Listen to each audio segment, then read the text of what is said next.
Hörmətli görürmənlər, bugünkü dərsimizdə həzmnin 4 basqıcı haqqında toxtalıb ötümüz.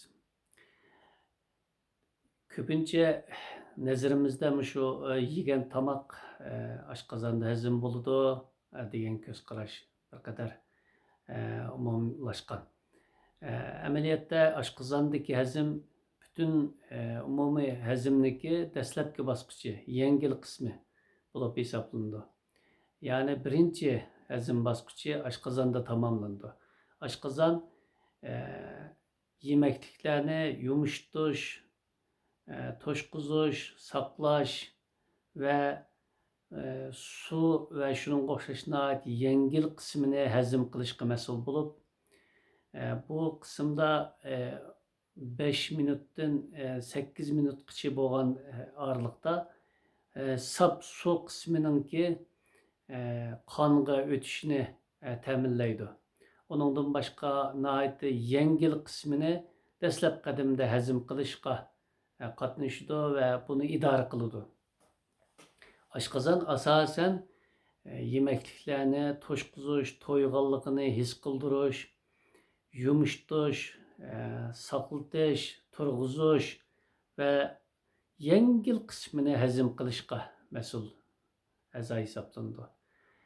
Yani ikinci həzm basqıcı bütün həzmlər içindeki miqdarı nisbeten köp, sonni süpətga almashtirishqa məsul bo'lgan həzm hisoblanadi. Yani cigerdeki həzm. Ciger bir xil ximiya zavodiga o'xshash va yoki bo'lmasa zaharsizlantirish zavodiga o'xshash yoki bo'lmasa qon ishlab chiqarish zavodi deyishgan bo'ladi. Yani aşqazandan o'tgan, yumuşturulgan, suyuldirilgan yoki bo'lmasa bo'tqisimon holatdagi ozuqliqlarni jigar sapraning va savdoniki yordamlashishi, shundaqla a'zolardagi umumyuzlik ehtiyojniki hisoblanishi natijasida kelib chiqqan ehtiyojni jigar kontrol qilish orqali jigardagi ma'lum va sonsizlig'an ishlab chiqarish, o'zgartirish mexanizmi orqali shundaqla jigarniki ma'lum harorati orqali a'zolardagi kelgan ehtiyoj tizimligini ko'zda tutgan asosda ozuqliqlarni qonga almashtirish va qon shakllangandan keyin buni texmo pishirishga va uni a'zolarga tarqatishga mas'ul intayin muhim bir a'zo hisoblanadi. Jigardagi ishlab chiqarilgan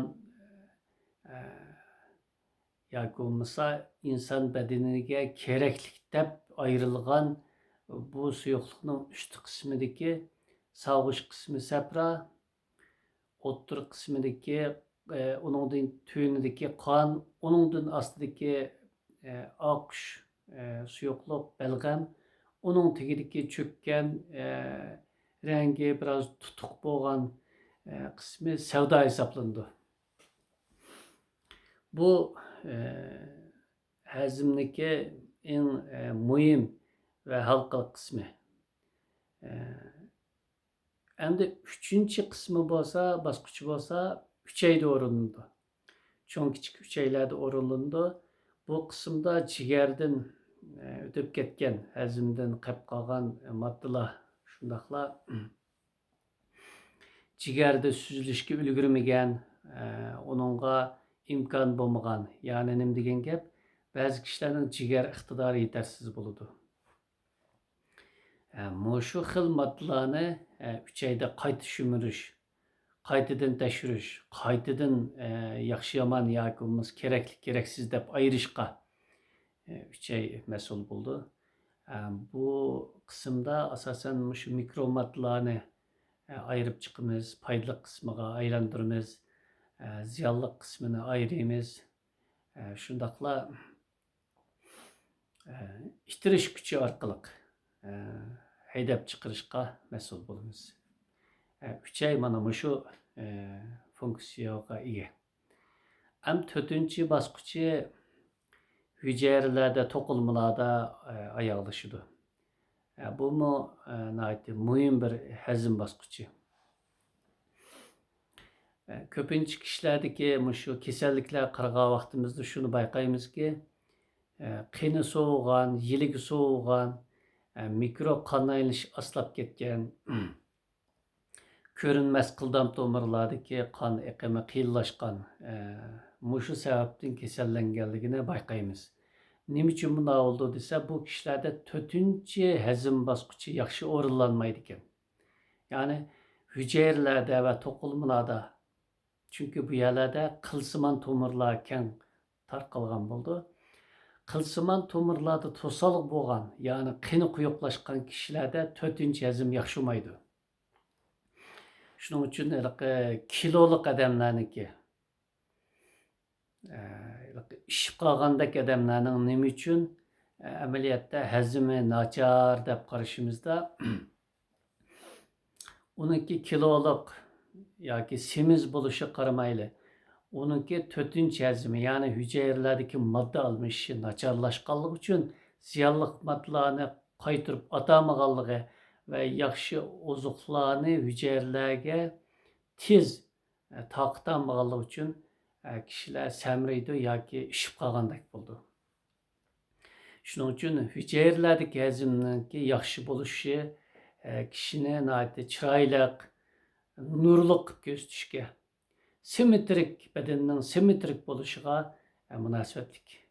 Shuning uchun biz 4-chi hazmni, yani oshqozondan o'tib bo'ldi, tomoqni yeb oldim, foyda oldim demasdan, oshqozondagi hazm bo'lish, jigardagi tamamen ve miqdori zo'r bo'lgan hazmniki yaxshi bo'lishini kuzatish, uchaydagi yaxshimanni ayrilishiniki o'ngishli bo'lishini ta'min etishdan sirt, ish tugida yeb oldim, etib oldim demasdan, hücrelerdeki hazm bo'lishini, en oxirgi hazm bo'lishini yaxshi idora qilishimiz lozim.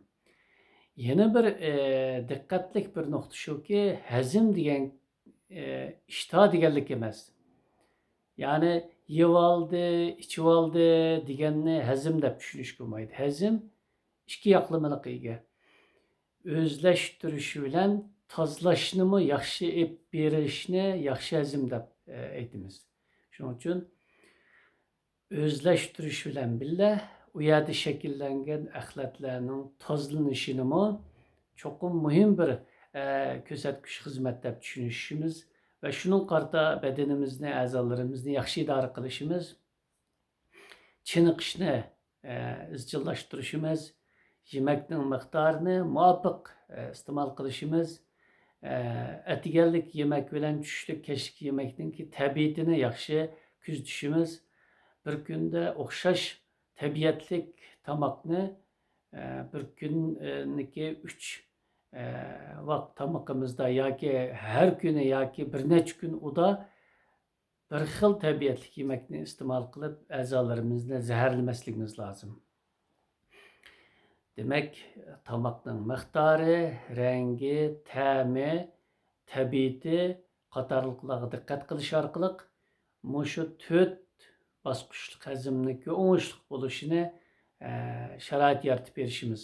Bo'libmi 4-chi hazmga nihoyatda diqqat qilishimiz lozim.